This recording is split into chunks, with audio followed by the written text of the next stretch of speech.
ভুসি কেনা পয়সা নেই, কিভাবে দেবো আমরা খাওয়াটা? আমার এই স্বামী কথা বলতে পারে না। তাহলে আমাদের ভবিষ্যৎ অন্ধকার সুনিশ্চিত। উন্মুক্তভাবে ওপেনলি আপনার নিষেধাজ্ঞা দেওয়া এটা ধর্মীয় স্বাধীনতায় হস্তক্ষেপ। কুরবানির পরে কেউ গরু খাবো না, কাদের যন্ত্রণা হয় আর কারা জ্বালায় পড়ে আর এদিকে শুভেন্দু কি করছেন জানেন তো? এমন একটা আইনের কঠোর বাস্তবায়ন করতে গিয়েছে যেটার মাধ্যমে মুসলিমদের ধর্মচর্চায় কিছুটা ব্যাঘাত তৈরির প্ল্যান ছিল, কিন্তু হয়ে গেছে উল্টো। সেই আইনের বলে এখন পশ্চিমবঙ্গের হাজার হাজার হিন্দু কৃষক পরিবার পথে বসার উপক্রম। ঘটনা কি হয়েছে একটু শুনেন। আপনাদের ধারণা করা উচিত ছিল কোনো না কোনো দিন এই দেশে সনাতনীদের প্রাধান্য হবে, তখন কিন্তু আপনাদের। আসসালামু আলাইকুম দর্শক, গুরুত্বপূর্ণ একটি ভিডিও নিয়ে হাজির হয়েছি। আজকের এই ভিডিওটি খুবই গুরুত্বপূর্ণ হতে চলেছে, তাই বলছি ভিডিওটিকে স্কিপ করবেন না। তো দর্শক চলুন আর কথা না বাড়িয়ে বিস্তারিত দেখে আসি। পশ্চিমবঙ্গের ক্ষমতায় এসেছে উগ্র হিন্দুত্ববাদী বিজেপি আর মুখ্যমন্ত্রী হয়েছেন মুসলিম বিদ্বেষী শুভেন্দু অধিকারী। দেখেন, একই সাথে ক্ষমতায় এসে তামিলের থালাপাতি বিজয় সব পজিটিভ অ্যাকশন নিচ্ছেন, সকল ধর্মবর্ণের জন্য সমান অধিকার এবং স্বাধীনতা নিশ্চিতের ঘোষণা দিচ্ছেন। আর এদিকে শুভেন্দু কি করছেন জানেন তো? এমন একটা আইনের কঠোর বাস্তবায়ন করতে গিয়েছে যেটার মাধ্যমে মুসলিমদের ধর্মচর্চায় কিছুটা ব্যাঘাত তৈরির প্ল্যান ছিল, কিন্তু হয়ে গেছে উল্টো। সেই আইনের বলে এখন পশ্চিমবঙ্গের হাজার হাজার হিন্দু কৃষক পরিবার পথে বসার উপক্রম। ঘটনা কি হয়েছে একটু শুনেন। ক্ষমতায় আসার মাত্র কয়েকদিনের মধ্যেই ঈদ উল আজহার মাত্র 2 সপ্তাহ আগে রাজ্য সরকার একটা বিজ্ঞপ্তি জারি করে। বিজ্ঞপ্তিতে বলা হয়, গরু, ষাঁড়, মহিষ সহ কোনো গবাদি পশু জবাই করতে হলে আগে সরকারি ফিটনেস সার্টিফিকেট নিতে হবে। এই সার্টিফিকেট দেবেন পৌরসভার চেয়ারম্যান বা পঞ্চায়েত সভাপতি এবং একজন সরকারি পশু চিকিৎসক যৌথভাবে। আর সার্টিফিকেট পাওয়ার শর্তগুলো হলো, পশুর বয়স হতে হবে কমপক্ষে 14 বছর বা তার বেশি, অথবা ওই পশুকে বয়স বা রোগের কারণে স্থায়ীভাবে অক্ষম হতে হবে, তবেই সেই পশু জবাই করা যাবে। এই নিয়মটা কিন্তু আগে থেকেই ছিল, মানে 1950 সালের আইনে এইটা লেখা আছে, কিন্তু কখনো এটা কড়াকড়ি ভাবে বাস্তবায়ন করা হয় নাই। নতুন সরকার এবার সেটা কঠোরভাবে প্রয়োগ করতে মাঠে নেমেছে। কেন নেমেছে? মুসলিমদের ধর্মীয় বিধান কুরবানিতে ব্যাঘাত সৃষ্টি করার জন্যই। তো এই নিয়মের মানেটা কি একটু বোঝার চেষ্টা করেন। দেখেন, কুরবানিতে সাধারণত দেওয়া হয় সুস্থ পূর্ণবয়স্ক তরুণ পশু। সেই পশুর বয়স কখনোই 14 বছর হয় না এবং সেই পশু কোনোভাবেই অক্ষম থাকে না। অর্থাৎ সার্টিফিকেট পাওয়ার শর্ত আর কুরবানির শর্ত কিন্তু কোনোভাবেই মিলতেছে না। আর এই কারণে পশ্চিমবঙ্গে কাগজে কলমে কুরবানি নিষিদ্ধ এই কথাটা বলা না থাকলেও ওই আইনের বাধ্যবাধকতার জন্য বাস্তবিকভাবে কিন্তু গরু মহিষ কুরবানি করা পশ্চিমবঙ্গে প্রায় অসম্ভব হয়ে পড়েছে। আর পশ্চিমবঙ্গের মোট জনগোষ্ঠীর প্রায় 30% কিন্তু মুসলিম। আর এই মানুষগুলো তাদের অন্যতম বড় ধর্মীয় উৎসব এই কুরবানির ঈদে সামর্থ্য মতো বড় পশু কুরবানি দিতে পারবে না এই আইনের বলে। মানে স্পষ্টভাবে এইটা কিন্তু ব্যক্তির ধর্মীয় স্বাধীনতার পরিপন্থী। তবে মুসলিমদের কাছে কিন্তু আলাদা অপশনও আছে।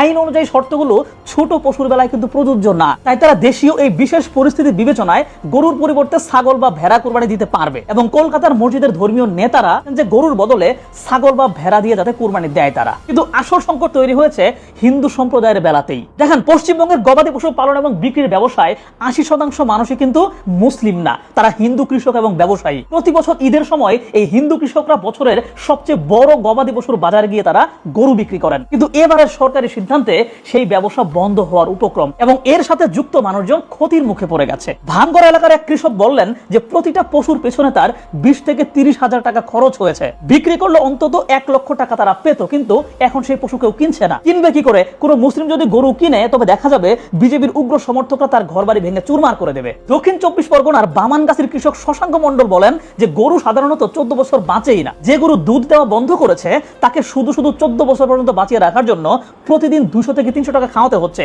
এইটা কি আসলে সম্ভব? এমনকি একজন হিন্দু পশু ব্যবসায়ী ক্যামেরার সামনে বলেন যে কেন বিজেপি মুসলিমদের কাছে আমাদের গরু বিক্রি করতে দিচ্ছে না? মুসলিমরা কখনো আমাদের ক্ষতি করে নাই। আমি 5 লাখ টাকা ঋণ নিয়ে গরু পালন করেছি, এই ঈদে সেই টাকা উঠানোর প্ল্যান ছিল। এখন অবস্থা যা দাঁড়িয়েছে তাতে আমাদের বিষ খাওয়া ছাড়া কোনো উপায় নাই। এরকম আরো অনেক অনেক ভিডিও কিন্তু সামাজিক যোগাযোগ মাধ্যমে ছড়িয়ে পড়েছে। যাই হোক, পরিস্থিতি এখন এমন হয়ে গেছে যে ধর্ম রক্ষার জন্য বিজেপিকে এই পশ্চিমবঙ্গবাসী ভোট দিয়েছেন, এখন সেই বিজেপি তাদের ধর্ম এমন ভাবে রক্ষা করতেছে যেটা এখন তাদের পেটে লাথি মারার মতো। আসলে বিজেপি সরকার মুসলিমদের নিশানা করতে গিয়ে বেশি ক্ষতি করে ফেলতেছে আসলে হিন্দু ভাইদেরই। মুসলিমরা ছাগল দিয়ে কুরবানি দিতে পারবে, কিন্তু যে হিন্দু কৃষক কুরবানির ঈদকে টার্গেট করে গরু মহিষের পেছনে লাখ টাকা বিনিয়োগ করেছে, তার কি হবে? বিজেপি বলতেছে যে এটা কোনো নতুন আইন না, 1950 সালের একটা আইন এবং কলকাতা হাইকোর্টের 2018 সালের নির্দেশনা তারা বাস্তবায়ন করতেছে। কিন্তু কথা হইতেছে 1950 সাল থেকে এই আইন ছিল, এত বছর এইটা কেন কার্যকর করা হয় নাই? ঈদের মাত্র 2 সপ্তাহ আগে ক্ষমতায় আসার কয়েকদিনের মধ্যেই হঠাৎ করে এই আইন কার্যকর করার সময় কেন আসলো? উদ্দেশ্যটা কিন্তু একেবারেই স্পষ্ট। তো দেখেন, সবে তো শুরু,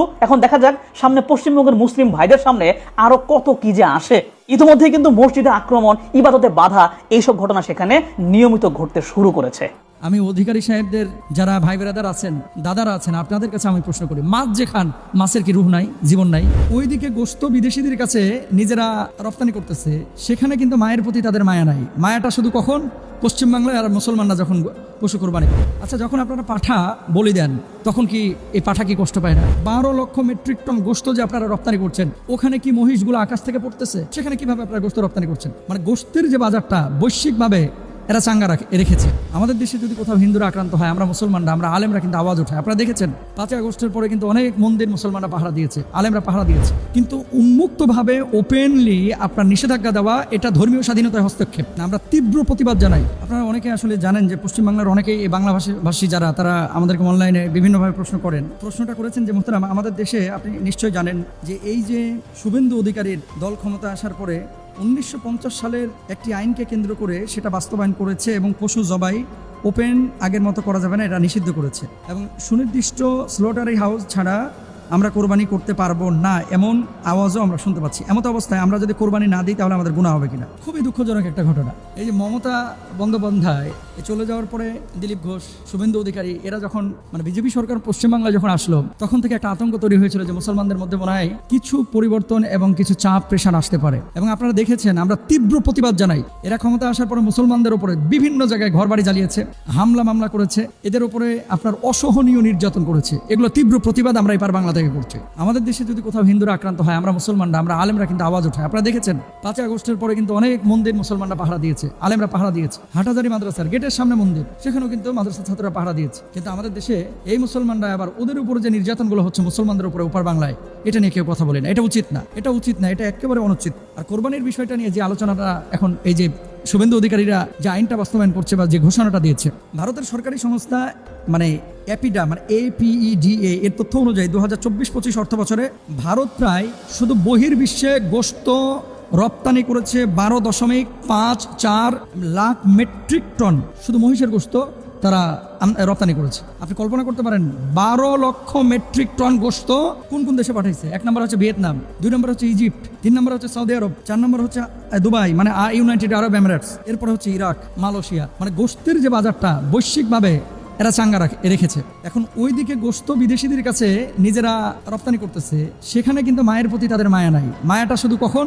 পশ্চিমবাংলায় আর মুসলমানরা যখন পশু কোরবানি করে। আচ্ছা, যখন আপনারা পাঠা বলি দেন, তখন কি এই পাঠা কি কষ্ট পায় না? আমি অধিকারী সাহেবদের যারা ভাই বেরাদার আছেন, দাদারা আছেন, আপনাদের কাছে আমি প্রশ্ন করি, মাছ যে খান, মাছের কি রুহ নাই, জীবন নাই? মুরগি যে খান, মুরগির কি জীবন নাই? পাঠা যে বলি দেন, এর কি জীবন নাই? এক কোপ দিয়ে গলা থেকে আলাদা করে ফেলেন, জীবন নাই? এখন আপনারা বলতেছেন কি যে মুসলমানরা এটা নির্দিষ্ট জায়গায় গিয়ে তারা কোরবানি করবে। হ্যাঁ, ঠিক আছে, রাষ্ট্রীয় আইন হতেই পারে, ইউরোপেও আছে, আমেরিকায় আছে, এটা তো ওপেন কোরবানি দেওয়া যায় না। নির্দিষ্ট স্থানে কোরবানি যদি রাষ্ট্রীয় আইন করে, অবশ্যই সে আইনের প্রতি শ্রদ্ধাশীল থাকতে হবে। কিন্তু উন্মুক্তভাবে ওপেনলি আপনার নিষেধাজ্ঞা দেওয়া, এটা ধর্মীয় স্বাধীনতায় হস্তক্ষেপ। এটা কোনোভাবেই কিন্তু উচিত না। এখন যারা মন্দিরে বলি পাঠা দেয়, আপনি কোনো মুসলিম দেশ যদি আইন করে যে কোনো মন্দিরে বলি পাঠা দেওয়া যাবে, আপনি ধর্মীয় স্বাধীনতা হস্তক্ষেপ করেছেন। এটা তো বাংলাদেশের স্বাধীন। ওপার বাংলায়, পশ্চিম বাংলায় আমরা সুশৃঙ্খল একটা আচরণ চাই, আমরা সহানুভূতি চাই। দেখেন, কোরবানি এটা যেন তেন কোনো ইবাদত না, এটা আল্লাহর পক্ষ থেকে একটা ইশারা। ফাসাল্লি লিরাব্বিকা ওয়ানহার, তোমরা নামাজ আদায় করো, কোরবানি করো। কার জন্য? আল্লাহর জন্য। এবং নবীজি বলেছেন, মান যাহা সাআতান ওয়া লাম ইযহি ফালা ইয়াকরাবান্না মুসাল্লানা, যে ব্যক্তি সামর্থ্য থাকা সত্ত্বেও কোরবানি করলো না, সে আমার মসজিদে না আসুক, মানে ঈদগাহে না আসুক। এখন পশ্চিমবাংলার মালদা থেকে যেভাবে প্রশ্ন করেছেন, আপনি নিশ্চয়ই জানেন ভিয়েতনামে 25 থেকে 30% গোশত তারা সরবরাহ করে, মালয়েশিয়ায় করে 10 থেকে 15%, ইরাকে করে 8 থেকে 10%, সৌদি আরব করে 7 থেকে 9% এবং দুবাই করে 5 থেকে 7%। এখন 1950 সালে West Bengal Animal Slaughter Control Act 1950-তে তারা যে আইনটা করেছিল, এটার উদ্দেশ্য ছিল যে দুধের উৎপাদন বাড়ানো, মানে পশু জবাই বন্ধ করে, পশু যদি বাড়ে দুধের উৎপাদন বাড়বে, কৃষিকাজে ব্যবহৃত পশু রক্ষা করা, নির্বিচারে পশু হত্যা নিয়ন্ত্রণ করা। আপনাদের কাছে আমার প্রশ্ন, 1950 সালে যে আইনটা প্রণয়ন করা হয়েছিল, যেটা এখন বাস্তবে রূপ দিচ্ছেন, তাহলে ওই যে 12 লক্ষ মানে 5-4 লক্ষ মেট্রিক টন মানে 12 লক্ষ মেট্রিক টন গোশত যে আপনারা রপ্তানি করছেন, ওখানে কি মহিষগুলো আকাশ থেকে পড়তেছে? সেখানে আপনারা মহিষগুলো কেন মানে জবাই করছেন? সেখানে কিভাবে আপনারা গোশত রপ্তানি করছেন? আসলে এই সমস্ত জিনিস যখন আপনারা এইভাবে প্রকাশ করেন, আমাদের বুঝতে বাকি থাকে না যে এটা টার্গেট কিন্তু মুসলমানরা। এজন্য আমি বলবো যে ধর্মীয় স্বাধীনতা এদেশে যেমন হিন্দুরা খ্রিস্টানরা পাচ্ছে, আমরা চাই ওপর বাংলায় যে মুসলমানরা আছে তাদেরকে ধর্মীয় স্বাধীনতা, তারা হিজাব মেনটেন করবে, তারা নামাজ পড়বে, তারা আল্লাহর নামাজের জন্য আজান দেবে, হ্যাঁ, আল্লাহর ঘরে তারা আসবে, মানুষকে আহ্বান করবে আজানের মাধ্যমে, তারা কোরবানি করবে। হ্যাঁ, নির্দিষ্ট স্থান দিতে পারেন, কিন্তু নিয়ন্ত্রণ করা এটা উচিত না। এটা তীব্র প্রতিবাদ আমরা জানাই। আল্লাহ তাআলা আমাদেরকে বুঝদান করুন। এখন ওই মালদার ভাইকে আমি বলবো, যদি কোরবানি আপনি ওপেনলি করতে না পারেন, নির্দিষ্ট স্থান থাকলে আপনি সেই জায়গায় গিয়ে কোরবানি করেন, আপনার কোরবানি হয়ে যাবে। আর যদি এমনটা হয় যে আপনার এলাকার এমএলএ অথবা আপনার এলাকায় কোরবানি করলে আপনাকে পিঠে মেরে ফেলবে, তাহলে আপনার জন্য কোরবানি করা জরুরি না। আবারও বলি, যদি কোরবানি করার কারণে আপনার জীবন হুমকির মধ্যে পড়ে, তাহলে আপনি কোরবানি করবেন না। এটা আপনার জন্য আল্লাহ তাআলা হয়তো মাফ করবেন ইনশাআল্লাহ। সনাতনী হিন্দুর জন্যই একটা গোমাতা কসাইখানায় যায়, যুক্তি সহকারে কথাটা বলবো, কথাটা মিলিয়ে নিও। মাত্র 2 মিনিট সময় নেবো। ভিডিওটা যদি ভালো লাগে তো দেখবে, ভালো না লাগলে স্কিপ করে দেবে।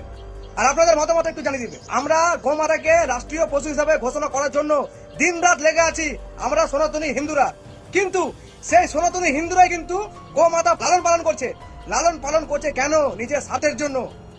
যতদিন সে গোমাতাটা দুধ দেয়, সেই দুধ থেকে টাকা ইনকাম করতে পারছে, ততদিনই সে গোমাতাকে রাখছে বাড়িতে, বা তাকে খাওয়াচ্ছে, বা তার পিছনে খরচা করছে।